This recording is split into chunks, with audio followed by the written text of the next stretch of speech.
Hi team, it is time for the weekly Q&A, and I know many of us know each other and trust each other. If you're joining us for the first time, my name is Kam Dovedi. I'm the founder of Premier Property, and every week I do my best to answer property questions for you so that you can move forward in your property journey. And by the way, if you're here, like I say, for the first time, or even if you're a regular attendee, because I know we have a number of people that are here on a regular basis, remember that you can ask any type of question that you like, and I will do my best to answer these. And of course, we do this every week. And let me get into these questions. Now, today I've got a couple of really good questions, quite detailed actually, very detailed. And I'm going to answer these right now. So just for clarity, these are questions being asked by our Premier Property Inner Circle community. So these are my students, mentees. I'm a property investor over the last 30 years and developer. And what I also do is help people in their property journeys as well. And if you're new to our channel, before I get into these two questions, feel free to subscribe. It will do a couple of things. First of all, it will help the community as we're growing our community and people are loving it. And also, secondly, at the end of the day, you will get the most, the most important notification as it comes up. So first notification, as soon as it's there, as soon as a new video is uploaded, you will get it immediately. And I'm doing a number of videos around projects, numbers, answering questions, so much going on at Premier Property. So feel free to join in. So the first question is all about leases. Now, we're going to discuss that, and then we're also going to be discussing quite a quirky question about financing and how you can do that as well. So the first question is from Adam Wu. Like I say, one of my students at Premier Property, and he is asking, hi Cam, I am buying a one-bed flat at 200k with only 75 years lease left on it. Do you think it's better to extend the lease for an extra 90 years costing up to £20,000, or wait until the new law on 990-year lease extensions with no ground rent, but the marriage value may or may not be removed anytime soon? Right, so you hear the question. Well, Adam's got a bit of a decision to make. So, does he wait or does he buy now? What should you do? Well, my view at Premier Property is that, in my experience, when you're dealing with these types of things, you need to get the experts involved.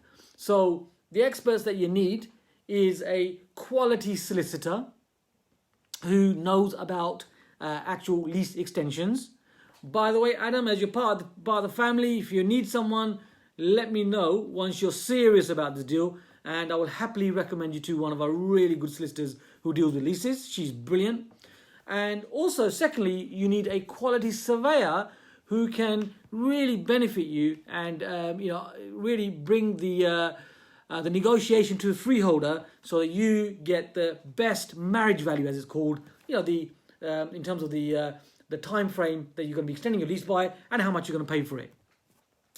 So a good quality surveyor will help you. Again, Adam, if you need help with that, let me know once you're serious about this deal, and I will also recommend you to them as well. So what do you do? Well, very easy, very simple, yet very effective, and that is Section 42. So as part of your negotiation, now typically I buy houses and we develop into flats. In the odd occasion we do buy flats, and when we're extending, then what you can do is use Section 42. So I've done this a few times when it comes to flats. So Section 42 works really well. So how does that work? Well, you get the seller to actually start the Section 42 agreement before you buy. So they start the Section 42.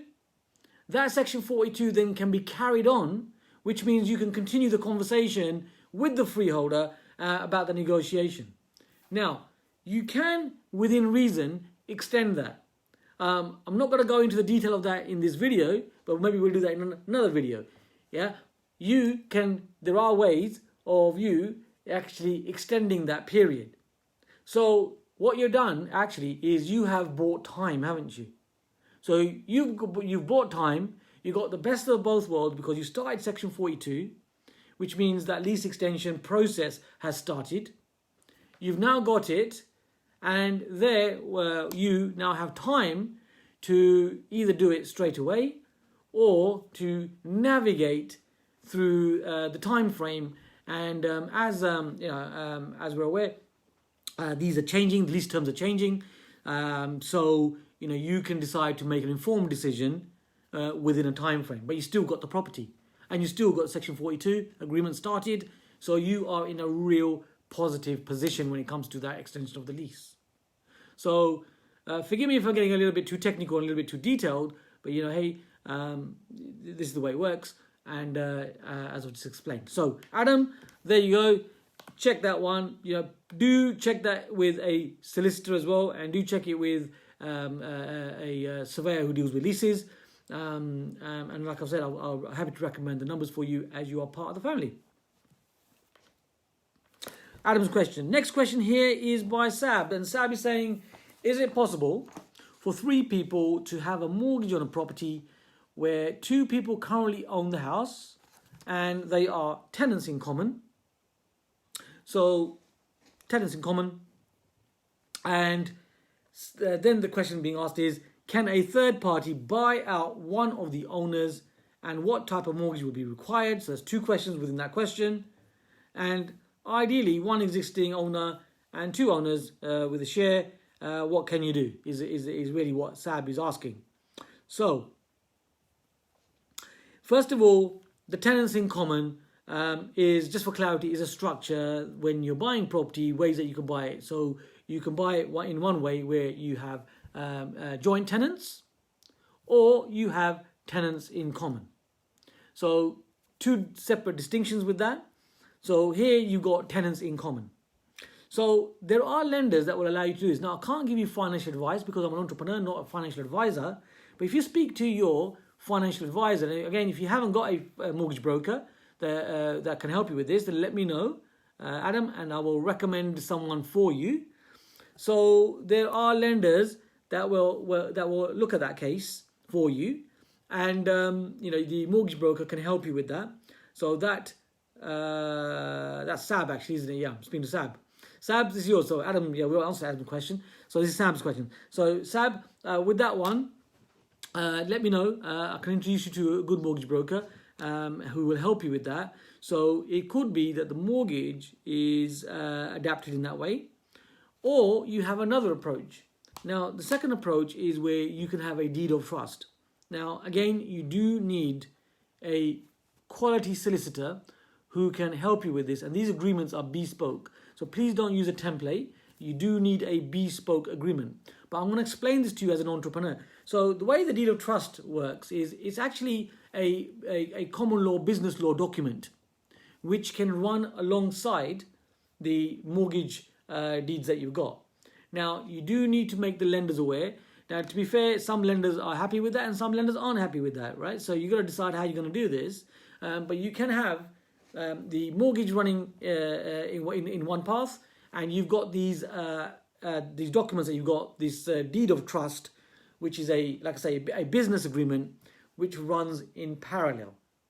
So the business document is to do with the business that you're doing. So there could be part of the share of the property and so on in the deed of trust. Nothing to do with the actual mortgage deed. Yeah, but you do need to inform the lenders, just to be crystal clear, to do this properly. And you can run these 2 documents side by side. Now, when you do this, you will get the same result with a different approach.